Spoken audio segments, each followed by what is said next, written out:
Looking at the picture, many people will immediately recognize that this is an example of antisemitic propaganda. However, when asked what exactly is wrong with the picture, they don't really know. Some people may even think that this is a good argument against Jews. So, what is wrong with the picture?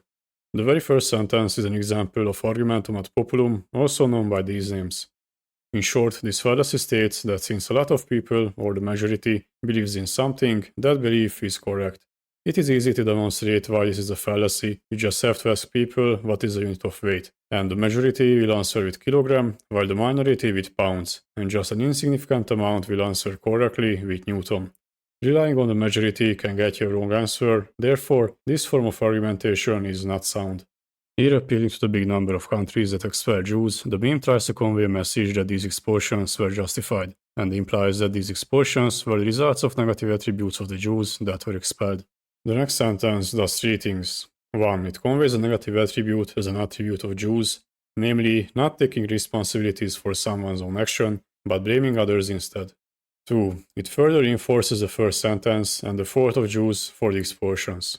If you accept the implied statement that Jews not take responsibility for their own fault but blame others as true, then you must also accept the initial claim that they are indeed at fault for their own expulsion. 3. It makes it personal. It does not say that they blame the host country or that they blame you. He blames you. And now this is not an abstract case discussing whether the expulsions were justified or not, or whose faults they were. Now this is a personal matter where you can feel attacked. After all, he is blaming you. This can be further reinforced by the disgust expressed by the Jewish person in the picture. Mentioning you, not the host country, it can feel as if this disgust is directed against you, evoking negative feelings in you. Another important aspect of the picture is the person can be considered ugly by many people. Obviously, this is a subjective judgment and can vary from person to person, but those who perceive this person as ugly can also see another fallacy, not written in text, but referenced only by the picture. And that fallacy is ad hominem.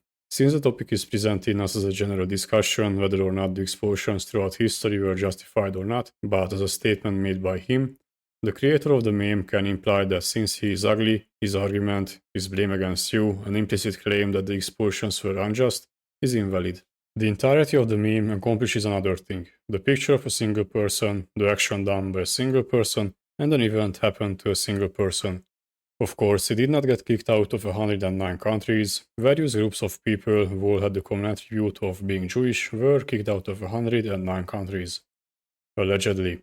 I could also address the low-hanging fruit of the missing source. But the main issue here is the personification of the Jews. The fallacy of faulty generalization is implied, implicitly claiming that since many groups of Jews had a negative attribute in the past that was so severe that they were kicked out of their countries, then all the Jews have this negative attribute. It is a really good example of propaganda because there is a lot of information in just two short sentences and a picture.